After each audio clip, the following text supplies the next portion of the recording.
everyone. Okay. My name is Lauryn Rodriguez, and I'm here with David Cutner, and we will be going over the Serious seven planning mistakes and how to avoid them. Next slide, please. Thank you, PSS, for hosting. Next slide. We're happy to be with you again. I'm going to pass this one, but go ahead, Lauryn. So the first mistake is thinking that you don't need a power of attorney or a healthcare proxy. Some power of attorney misconceptions are thinking that you don't need one because you're still healthy, mentally and physically fit. And believing that your spouse or child will be able to act on your behalf if needed. Another one that's problematic is finding a POA form on the internet and assuming it's all you need. So first, we all know that accidents or emergencies can happen at any time. The power of attorney is also good to have whether you're on vacation for a long time and need someone to handle your finances back home. So having a power of attorney in place allows someone to act quickly on your behalf to handle important matters, including handling finances, paying bills. They can pick up mail from the post office. You can handle insurance and tax matters and other important matters. If you don't have a power of attorney in place, then your spouse or child would have to seek guardianship. Guardianship requires going to court. It's a long, lengthy process. It can be costly. There's filing fees you'd have to pay, attorney's fees. It's time consuming. And at the end, the court may not appoint who you want. So a power of attorney is crucial to have in place. Another thing that we'd like to talk about is not all power of attorneys are equal. One thing that we always ask is the power of attorney valid? Meaning, has it been signed in front of two witnesses and has it been notarized? And what is the scope of authority?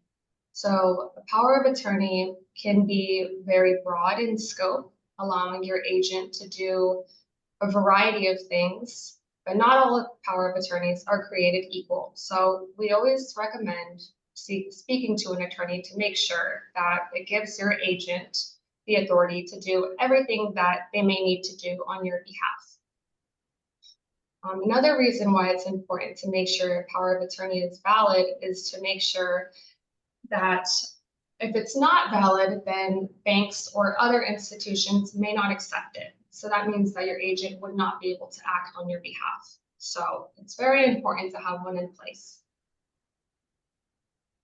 So going over some hesitations is some people don't want to give up the power over their affairs or lose control. But having a power of attorney in place doesn't mean that you're giving up control. If you have an agent named, then to act, they would need to have the original power of attorney. You can keep the original power of attorney and you can keep it in a safe place for when the time comes when they do need it, then they can act. So it's always good to have one just in case you need it, because if not, then you'll have to go to court and seek guardianship. So let's talk about the healthcare proxy misconceptions. One of them is thinking that you don't need or want a healthcare proxy and thinking that the doctor will know what to do. Again, unexpected emergencies, accidents, surgeries, sudden illness, they can happen at any time. And a healthcare proxy allows you to choose someone you trust to speak for you if you're unable to do so. It ensures that your values and preferences are respected. Without one, the doctors may ask family members to make decisions, but this can lead to confusion, disagreements between loved ones, or choices that may not reflect what you want. So overall, these two documents are very important and crucial to have, and they really bring peace of mind to you and your loved ones. David, can we go to the next slide? Yeah, I just want to add one thing real quickly there is that some people think that they can solve the problem about the healthcare proxy by having a living will and by writing down what they want, what their instructions are regarding their healthcare. We're not going to do a whole discussion about this today, but we've seen in our firm that living wills can really be problematic because it's easy enough to say, I don't want to be on a ventilator, or I don't want some particular kind of surgery or procedure or medicine, but under what circumstances do you not want those things? Really, really hard to make an unequivocal statement about it. And I think sometimes people who have living wills run into some difficult problems with the healthcare agent and making healthcare decisions. Just wanted to throw that in about the living will. Sorry, Lauryn. Here's the next slide. To avoid mistake number 1 is to execute these important documents. Going back, unexpected events happen, life happens, and you want to be prepared in the event that you need anything or need these documents. Next slide.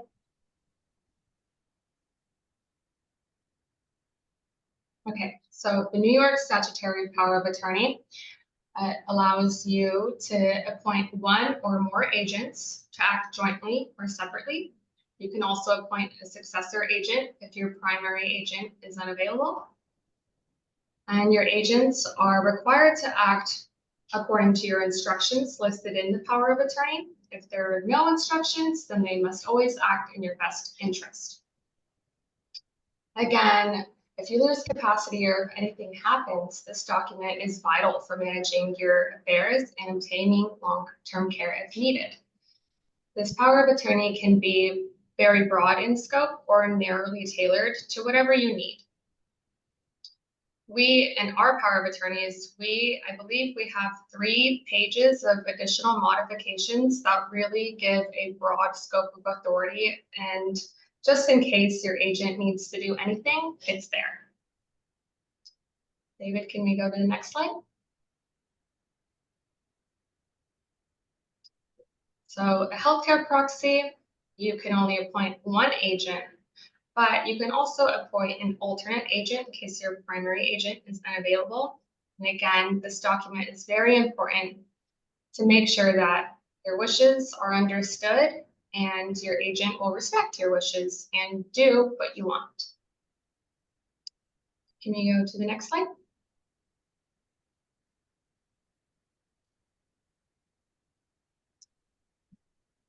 So mistake number 2 is forgetting or neglecting to update your beneficiary designations. So this is very important because usually when you create an account or set up an account, you list a beneficiary when you create it.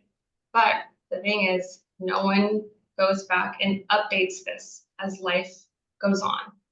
So life changes can happen: marriage, divorce, the birth of children, the death of a loved one.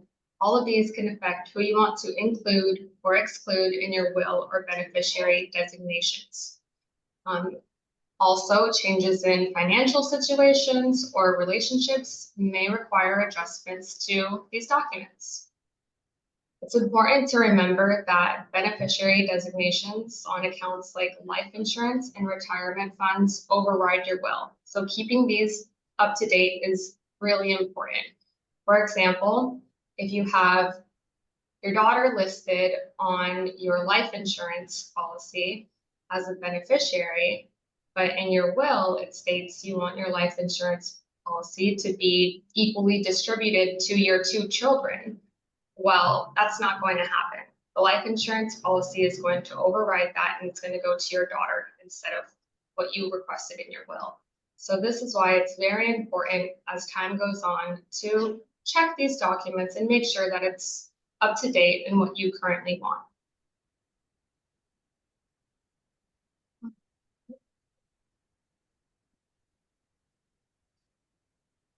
David, would you like to add anything else to this one?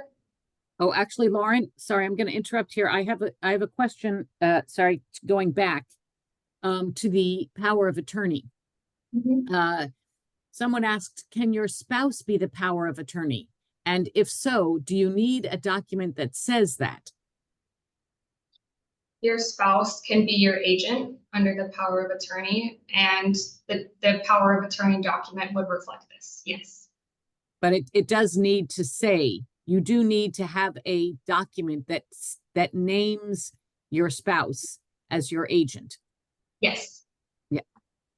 That would be the power of attorney, Cindy. So, I mean, there's no other document, but the power of attorney document names the agent and specifies what powers the agent will have. That's what a power of attorney is. And right. Yes, it's perfectly appropriate to name a spouse. And in most cases with married couples, it probably is going to be the spouse who is the agent. And typically with married couples, each spouse is naming the other as the agent. Mm-hmm. And in other cases, typically children are agents, sometimes siblings or nieces or nephews. So I think my point is that it doesn't happen automatically. Your spouse is not automatically considered your agent. No. Oh, no, not at all. And I think that's part of the problem here is that many people assume that, well, I'm married, my husband will take care of it, or my wife will take care of it. No, they don't have authority, even though they're a spouse. You know, if it's a joint account, yes, but if it's an individual account, no, you need a power of attorney. Yeah. Okay, good. I'm going to mute myself too. Okay. Can we go to the next slide? We can go to the next slide. Yes. Okay. So one thing to consider in your estate planning documents is maybe think about creating a trust. So we just talked about beneficiary designations and making sure that your will is up to date. But one thing that we can also do is create a trust, which would avoid going to court. Because if you only have a will, then you will have to go to court and it will have to be probated. This can also be a long process, very costly, and overall just very stressful. So one option to avoid all of that is to create a trust. This would protect your assets and allow you to plan for other things such as long-term care. Can we move forward? Yeah, just one other thought about this slide. I think the reason why we have it here is, you know, yes, when you have accounts with beneficiaries, which might be a retirement account, it might be an investment account, it might be an insurance policy. Yes, it's important to periodically take a look at these designations and make sure they're up to date and still what you want and what you intend. But at the same time, it's worth thinking about the fact that those beneficiary designations are part of your estate plan. And as long as we're thinking about the estate plan, it might be useful at that point to think about what does the entire plan look like? And it may be useful to take a look at a trust at that point as well, because a trust offers some flexibility that you don't have with simply a beneficiary designation. So I think that's why we mentioned that here. But you know, technically, if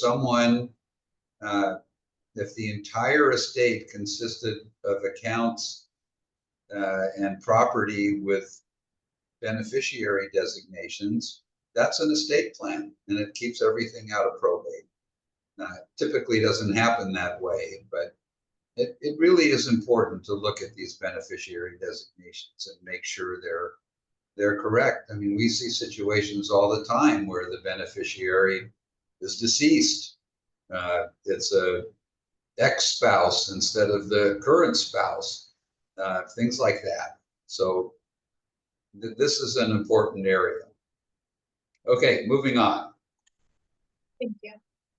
Okay, mistake number 3 is creating a trust but not funding it. So one thing that we see a lot here at our law firm is people will come in with a trust and they want us to review it. The first question we ask is, okay, what's in the trust? Usually it's nothing, or they don't know. So a trust is just a document, essentially kind of meaningless if nothing is in it. Schedule A, listed on the trust, is a place where you can list assets, but that doesn't mean that they're actually in the trust. Putting assets into the trust requires additional steps. So for example, putting real property into a trust requires a new deed. Putting a co-op into a trust requires a negotiation with the co-op for them to approve of the transfer.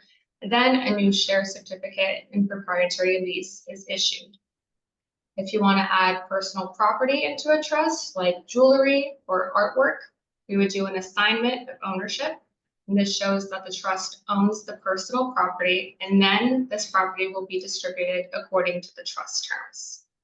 For bank accounts or brokerage accounts, we have you open up a new account, naming the trust, then you transfer your assets from your existing accounts to the new trust account. So it's very important that once you have the trust, you do additional steps to make sure that it's funded. David, would you like to add anything? Yeah, I think these are really important points, Lauren.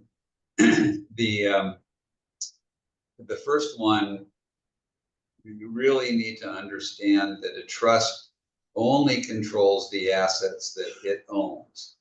So a trust starts with a trust agreement, but that's not the end of the story. It's the beginning of the story. With a will, it's the end of the story. You wrote your will. It is dealt with after your death.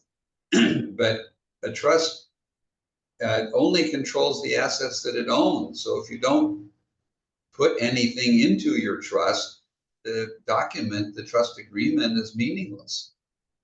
And it's just interesting to me and to our law firm, I think, how often we see people who have trust agreements, but there's nothing in the trust.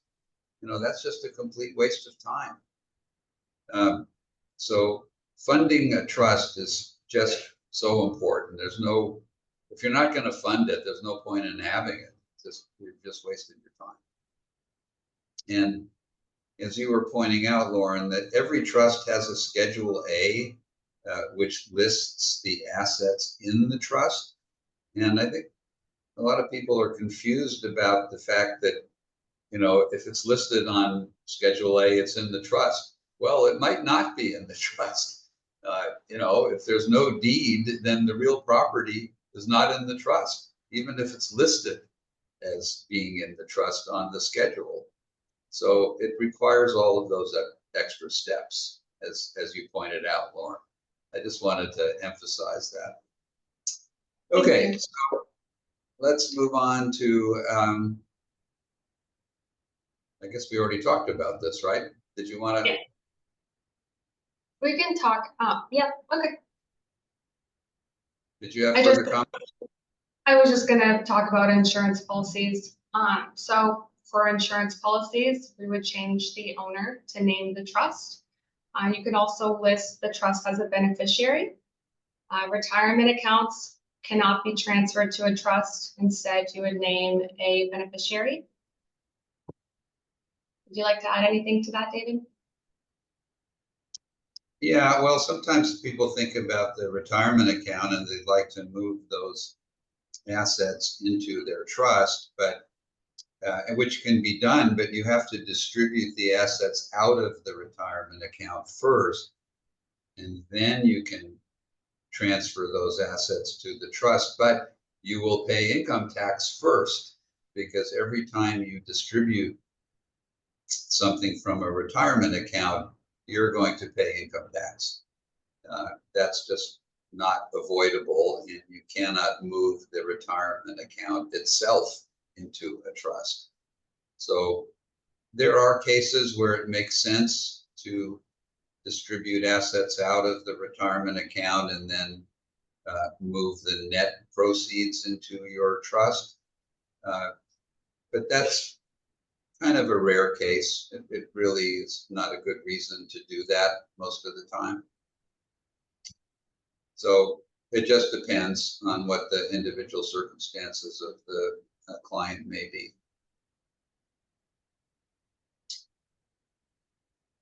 Okay, are we ready to move on, Lauryn? All right, so mistake number 4. This is another one that comes up all the time, where we ask clients about their plans regarding long-term care, and the answer is, I'm all set, I have Medicare. That's not a good answer. Medicare is very good insurance, but it's medical insurance. It's not long-term care insurance. So yes, you may know somebody who's in a nursing home or a facility and the person's care is being covered by Medicare. But if that's happening, that person is in the facility for rehabilitation. And that's not going to last more than 100 days, because that's all that Medicare is going to pay for. And it typically would be a lot less than 100 days. So we just cannot think about Medicare as an answer for long-term care. That's just not going to happen. There's no medical insurance that covers long-term care. And, you know, the risk of long-term care is a big one. About 7 out of 10 people over the age of 65 will need some kind of long-term care at some point in their life. And long-term care is very expensive. Therefore, it's a good idea to have a plan of how you're going to pay for it if you should need it. And the answers are at the bottom of the slide. You could pay for it yourself with your own money, or possibly your children could help you out. But you don't want to do that, and they don't want to do that, and probably neither of you can afford to do that. Again, it's just so expensive, and by definition, it's long-term. So there is long-term care insurance. Most people don't have it. I think for people over 65, I think something like less than 3% of the population have a long-term care insurance policy. And based on the experience in our law firm of the clients we see, my guess is that many people who do have long-term care insurance, that insurance is probably not doing a whole lot of good for them, and probably was a bad investment for them. And the reason for that is we see so many policies that people have taken out where the benefit is just too small to make sense. You know, if you have $100 a day or $150 a day benefit, that just doesn't go very far. You know, that might pay for 3 or 4 hours of home care, but you know, what if you need 8 hours or 10 or 24 hours of care? Or what if you need assisted living or nursing home? Where is the rest of the money coming from? And if the answer is, gee, I guess I'd have to take it out of savings, that's not a good answer. And the whole idea of the insurance is to protect your savings and your assets. So if you have long-term care insurance or thinking about buying long-term care insurance, you really need to evaluate how it fits into your overall financial picture. If it would pay for less than the cost of care, if your answer is I have a lot of income from my Social Security, my pension, my retirement distributions, I can afford to cover the gap between the insurance and the actual cost, that's a good answer. If the answer is I have to take the money out of savings, that's not a good answer. And then, of course, the big one here is Medicaid. Medicaid covers long-term care for so many people. In New York, particularly, it's just such a great program. Really the best in the country. Medicaid is a partnership between the federal government and the state government. Some of the funding comes from the federal government. A lot of it comes from the state. No state spends more money on Medicaid than New York, not even close. So we have better benefits, more programs than you're going to find elsewhere. So let's. David? Sure. Yeah. Can I, sorry, two questions. So one you could probably ask now and one answer now, and the other one you'll probably answer with the next slide. So the slide, somebody asked if you have rehab through Medicare, does Medicare pay for up to 100 days per event, or does it pay for up to 100 days per year?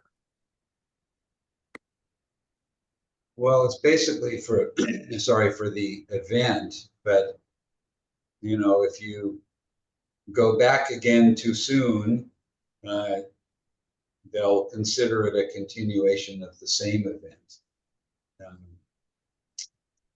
Okay, so, good. And then, sorry, and then the other question was, which we'll talk about when it's at what age is it not worth getting long-term care? So that's you don't have, yeah.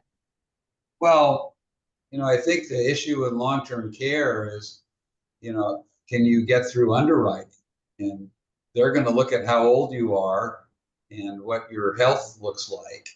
And of course, your age is going to have a big effect on premium. You know, if you bought a policy when you were in your 40s or 50s, the insurance company is figuring that they've got quite a few years to collect premium from you before you might have a claim. Therefore, the premium is going to be lower. But if you're in your 70s, the insurance company is thinking they don't have a lot of time to collect premium before you might file a claim. Therefore, your premium is going to be a lot higher. And again, I think that choice about long-term care insurance has to do with what I've already been talking about, your age and your health. Can you even get it at all? And if so, how much is it going to cost? And can you afford it? And then, you know, I think the problems arise where people decide I want to have long-term care insurance and I'll buy as much as I can afford. And what they can afford really doesn't make any sense because the benefit is too low and the lifetime maximum is too low. So again, and we see this all the time, policy with $100 or $150 a day benefit. Well, great, but that'll only pay for 3 or 4 hours of home care. What if you need 12 hours or 24 hours? What if you need nursing home care, which might cost $500 a day? So if you've got $100 of insurance and a $500 bill, where's the other $400 coming from? So if it's coming out of savings, all that insurance is doing for you is slowing down a little bit the depletion of your life savings. So if that's what's happening, I don't think that was a good choice or is a good choice to buy the insurance. You know, you're much better off putting together a plan where you can access Medicaid if you should need long-term care, and let Medicaid pay for your care.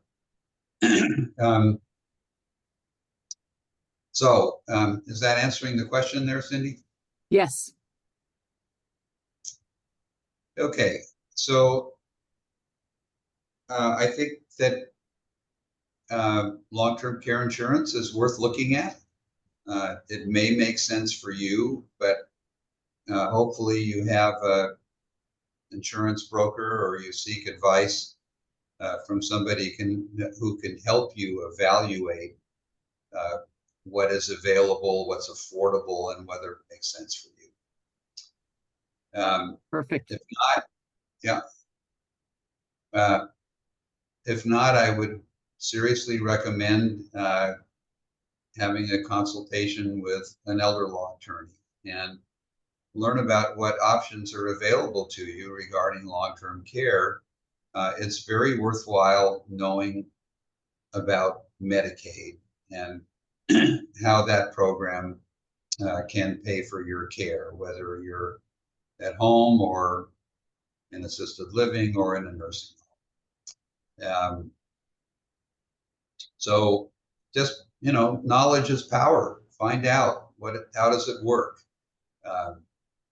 You know, elder law attorneys are putting together plans that protect your assets, protect your income, protect your lifestyle, and your family. And you have the ability to get long-term care and have it paid for. So that's my thoughts about this topic. Ready to move on? Cindy? Okay. So I guess more about Medicaid here. And these are common things that we hear all the time. It's for poor people, not for me. I've got too much money to qualify. Well, you can see all the things that are on this slide, and these are things we hear all the time. And really, none of them are true. So worth knowing about that, I think. You know, first of all, just looking at New York, because we're all New Yorkers here, I think. What have we got? Something like, Cindy, 20 million people on Medicaid in New York, or more maybe? Yeah, it's a huge portion of the population in New York is getting Medicaid services of one kind or another. And so, yes, it serves poor people, but it also serves people who aren't poor. Now, of course, if you're a very, very wealthy person with a taxable estate and so on, you are probably not interested in Medicaid. But, you know, if you are comfortable, you own a home, you have some savings, you know, most people would regard you as not being poor. But if you needed long-term care, your life savings would be disappearing at a pretty rapid rate. And with married couples, think about the implications for the spouse who does not need care. Because if all the savings get used up paying for care for the one who does need care, the other spouse may also need care down the road. And now all the assets are gone, or most of them are gone. So when we think about planning, we like to think about the couple, even if only one of them needs a care at the moment. And then what about the children? What if there is a disabled child in the family? All kinds of circumstances here where even if somebody is maybe not rich and wealthy, but still has, you know, a reasonable amount of money and property, you know, that's worth protecting. I have too much money or income to qualify. Also not true. All different strategies we can use to help people become eligible. Income is not the test anyway. It doesn't matter how much income you have. That's not the test. The test for Medicaid is to look at your assets, not your income. So income will not tell the tale here at all. The social worker told me I had to spend down all my money before I could be eligible. Yeah, we hear that all the time too. The social worker should stay in his or her lane and do social work and not do legal work, because that makes no sense. That doesn't have to happen at all. Some people think that that's a strategy to become eligible for Medicaid. I don't really consider it a strategy. If you spend all your money to the point where you have practically nothing, yes, you'll be eligible for Medicaid. I don't think that's a great idea. Medicaid will pay for your care, but they're not going to pay for your rent or your taxes or your food.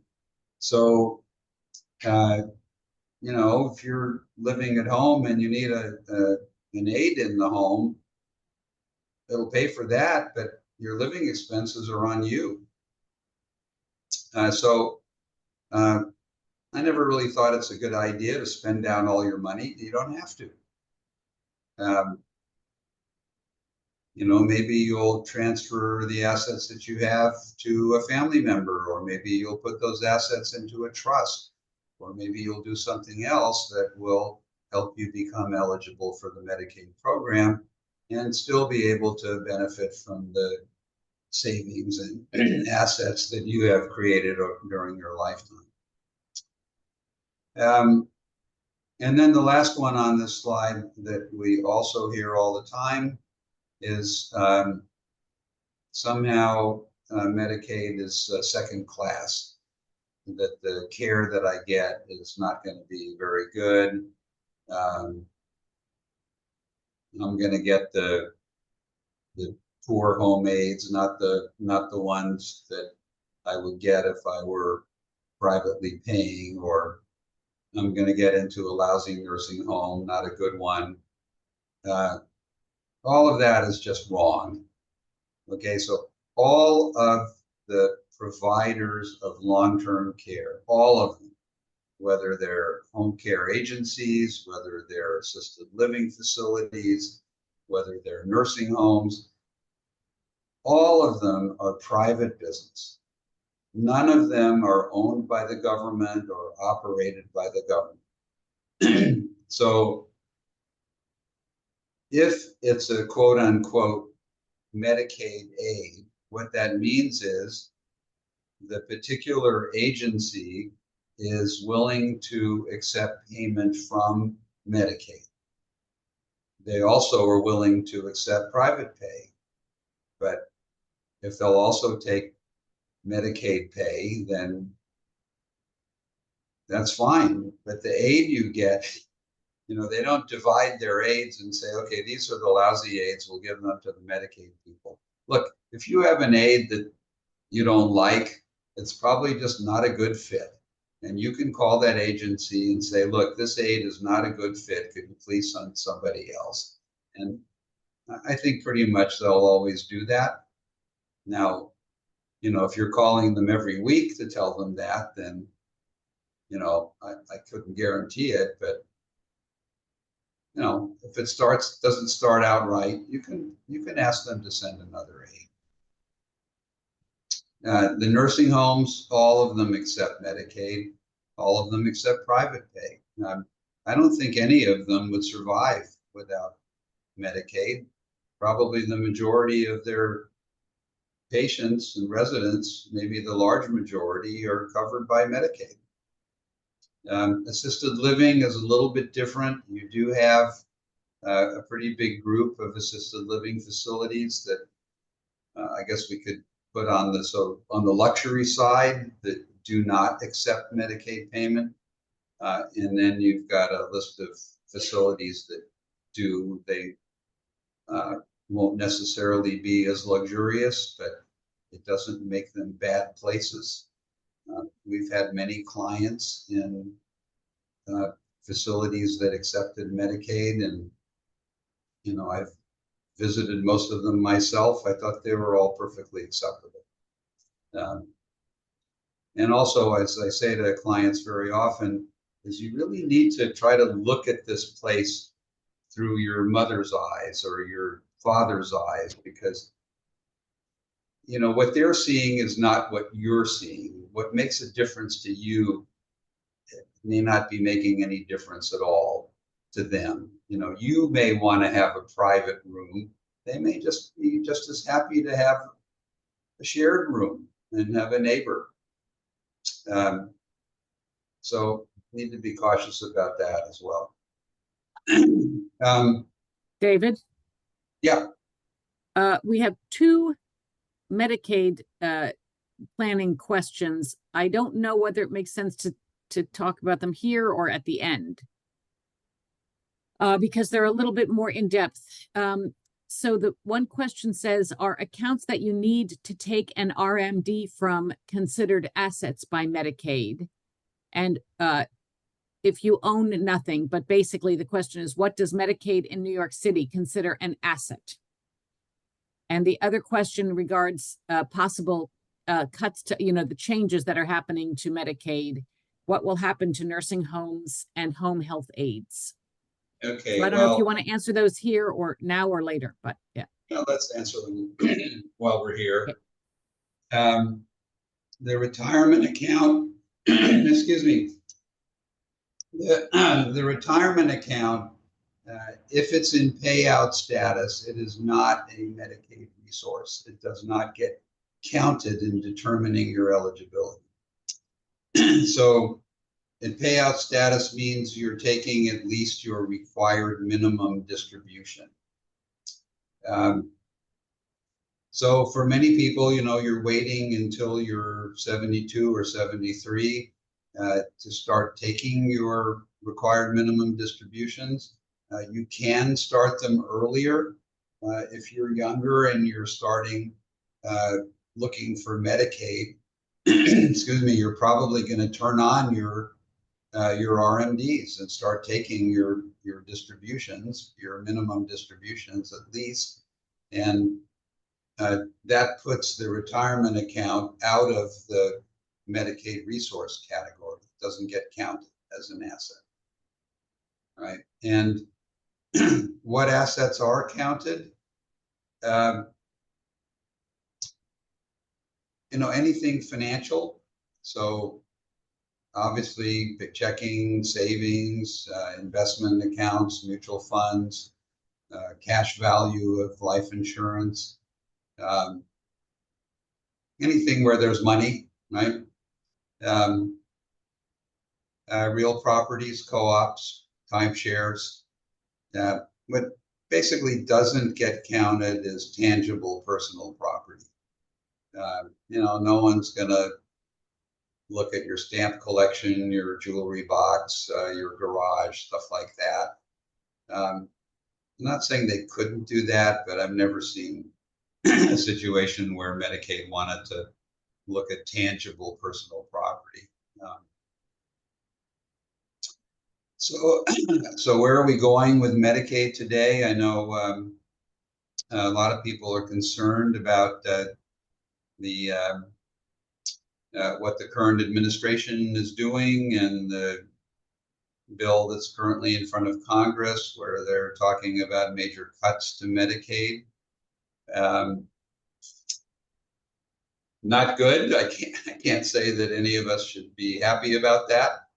I really don't think so. But let's look more closely at what is happening. I think they're looking primarily at the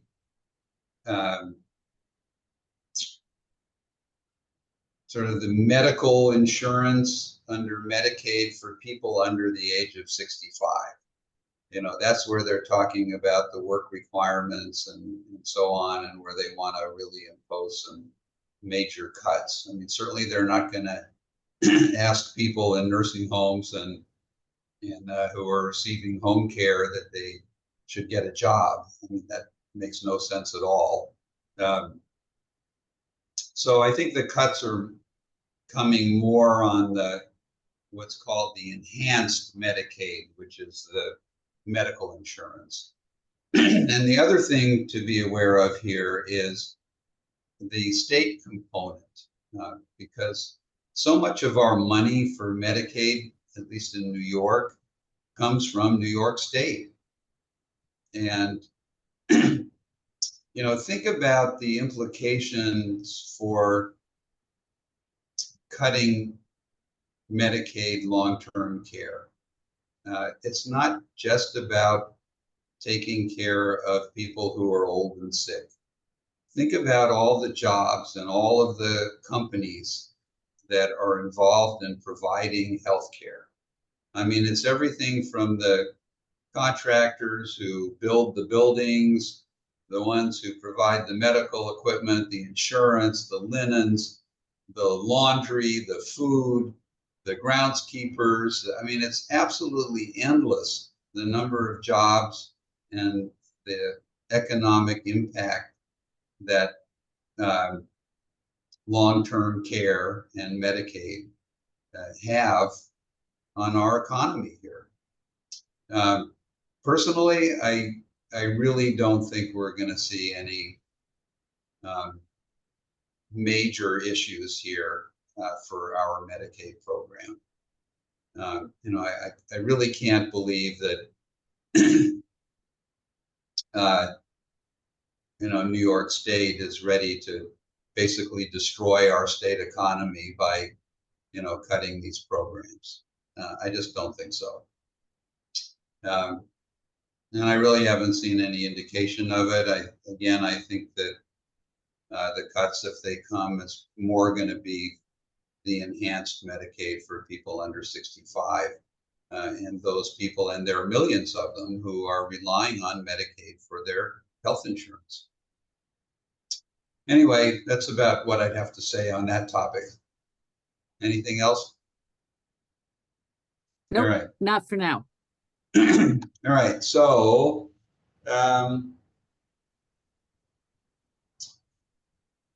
I know this topic may look a little bit self-interested, but I'd like to think that it really isn't. We have a kind of cottage industry growing up of self-styled Medicaid experts. And it sort of started with the idea that, you don't need to be an attorney to prepare a Medicaid application. Anybody can prepare a Medicaid application. But what's involved typically is not just the application. It's also looking at Medicaid laws and Medicaid rules, figuring out whether somebody is eligible for Medicaid, and if not, how they might become eligible for Medicaid, what strategies might be used to accomplish that, and a lot of other things along the way about how you work within the Medicaid system. And a lot of these, again, self-styled Medicaid experts have not stayed in the lane of preparing Medicaid applications. They've also taken on the job of advising people about the laws and rules and strategies that can be used here. And they really are drifting into the area of unauthorized practice of law.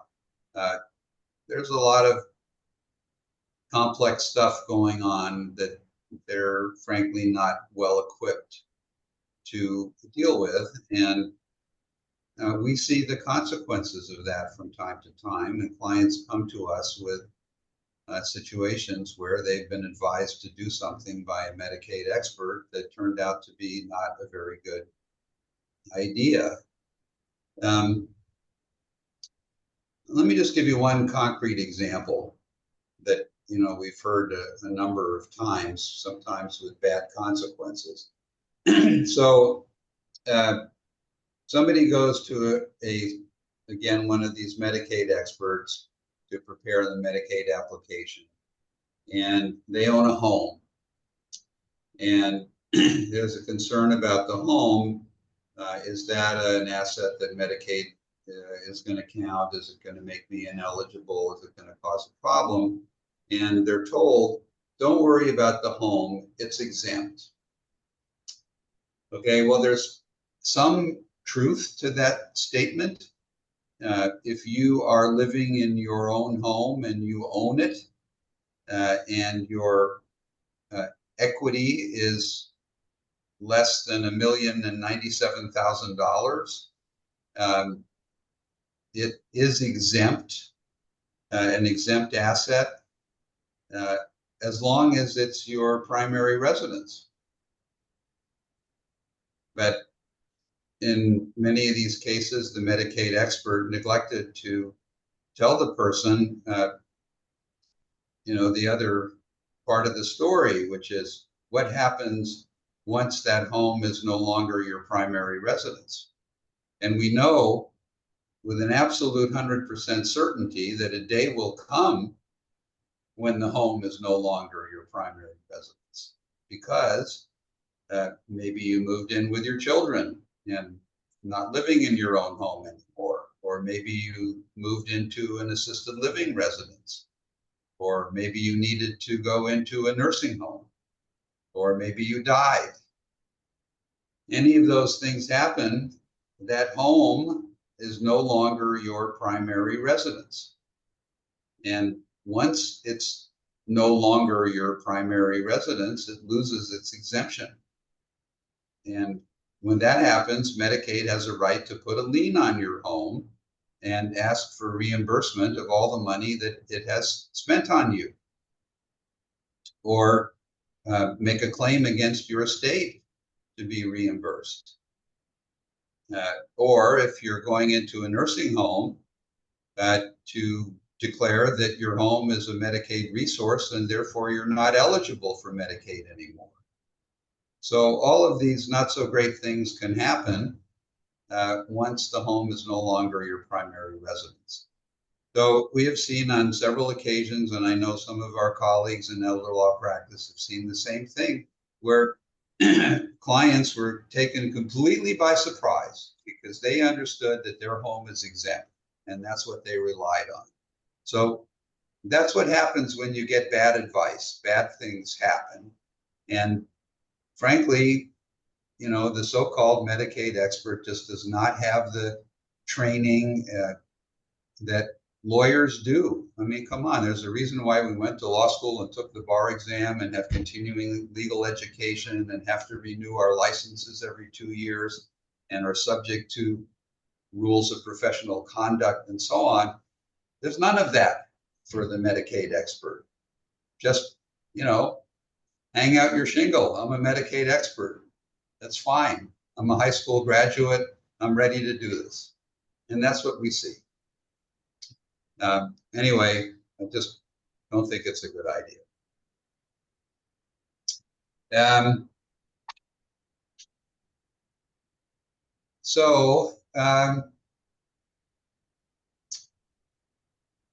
I guess as we say on this slide here, there are a lot of issues that come up regarding your health care and your long-term care, your property, your state plan. A lot of these things all come together, and it's a complex brew that those of us in elder law practice know how to sort out and deal with and come up with a plan that satisfies the objectives, which are to protect your assets and get you long-term care.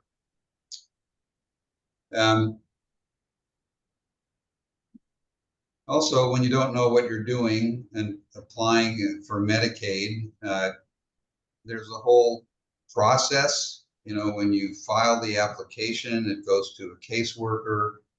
They're going to examine the application. They may ask for more documents. They may ask for more information. And before we get to the point where they accept it or deny it, maybe some months are going to go by. And meanwhile, you're private paying for the care that you need in the hope that once your application is approved, you're going to get some reimbursement from Medicaid. So what happens if your application is denied? And now you've got to start all over again. And, you know, we've had a number of cases where people went to a Medicaid expert or somebody who really wasn't qualified to do this work, Medicaid denial, and now we've got to fix it. But yes, we can fix it, but more time is going by and more money is being spent for private pay care that would have been covered by Medicaid. All right. Any questions, Cindy? And otherwise, I'm going to move on. Yeah, no questions. No more questions I think for we're now. running out of time, and I want to get to the seventh deadly sin here.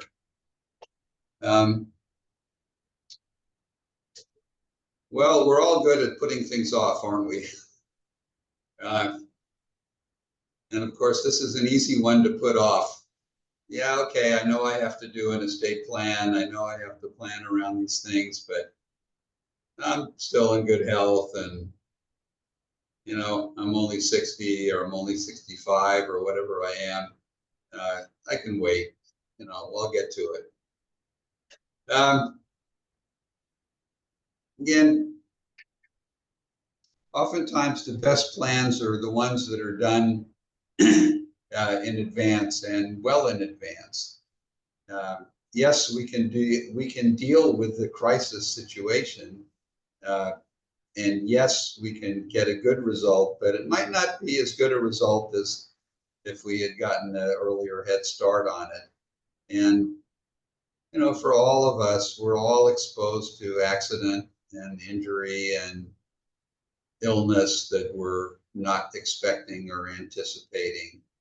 And that's why it's a good idea to plan. And as Lauryn was mentioning earlier, those folks who don't plan often wind up in guardianship. And, you know, it's just, you don't want to be there. You just don't.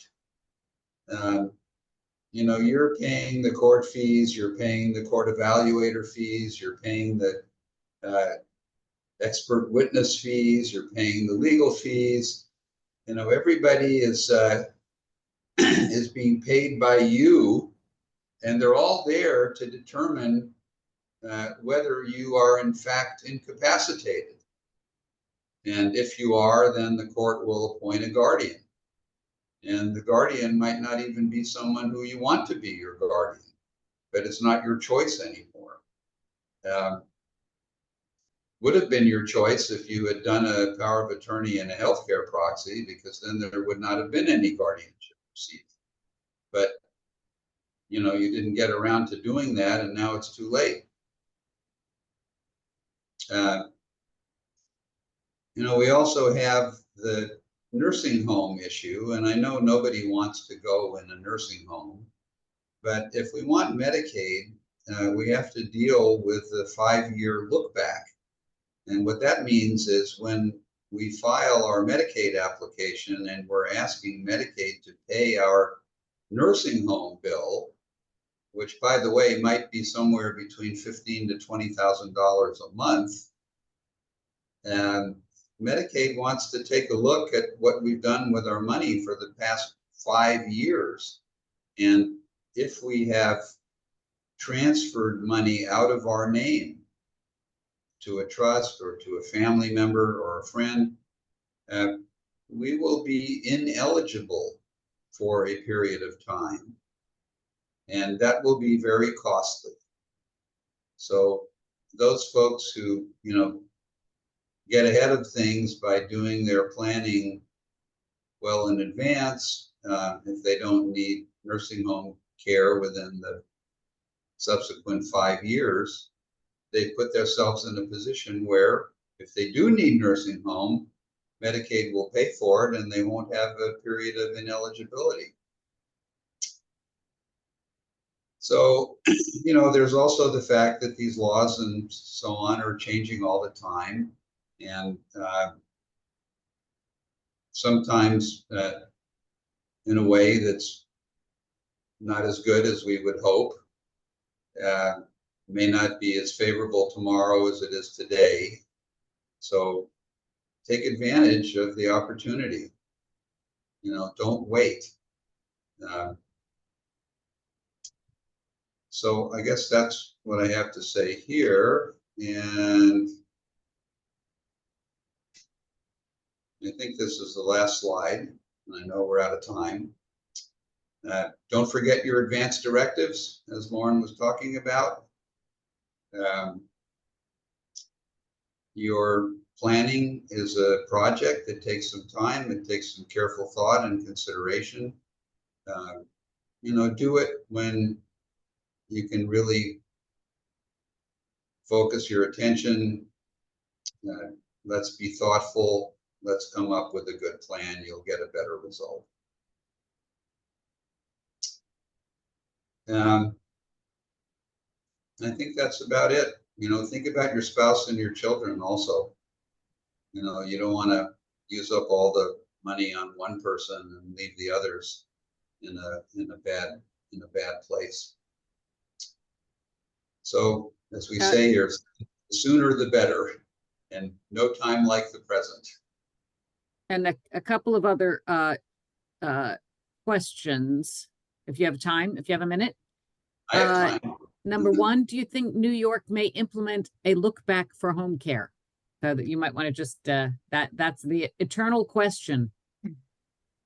Yeah, well, it's not quite eternal, but it's been asked since 2020.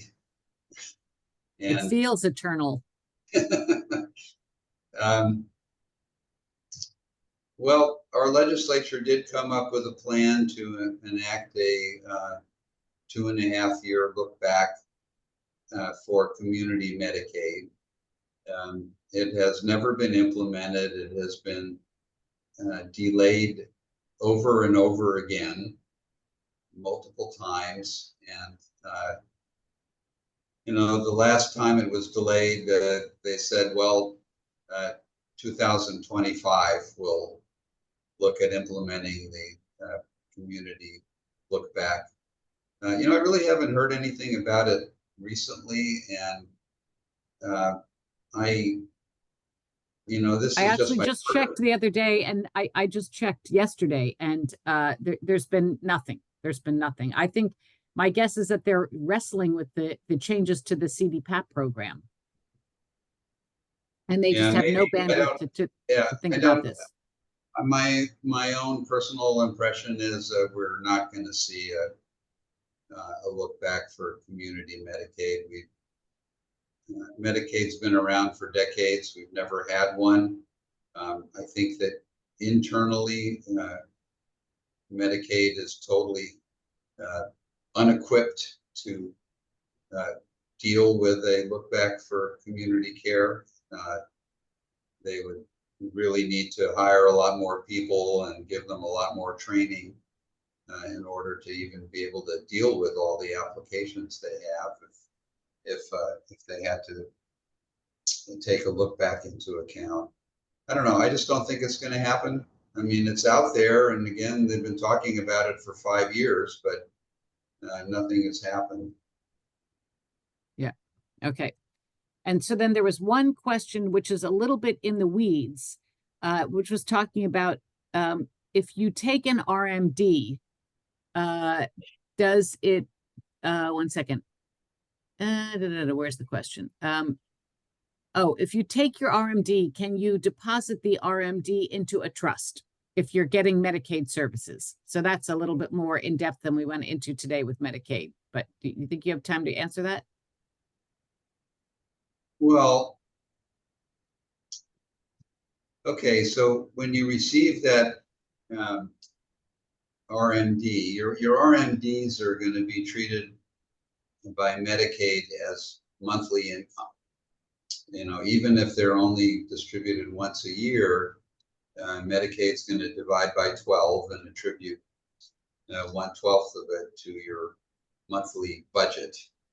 So if your income is high and you've got so-called surplus income, you can protect it in a pooled income trust. You know, I suppose that you could move money into an irrevocable trust, but that is a transfer that implicates the 5-year look back for nursing home purposes. You know, this is sort of a very individual thing that would depend on, you know, what does the whole picture look like? You know, there's no one size fits all answer to that question. Yeah. Okay. I think we're good. And I think we can, David, are we going to make these slides available? Oh yeah, did you want to go over these two? Well, I could real quickly.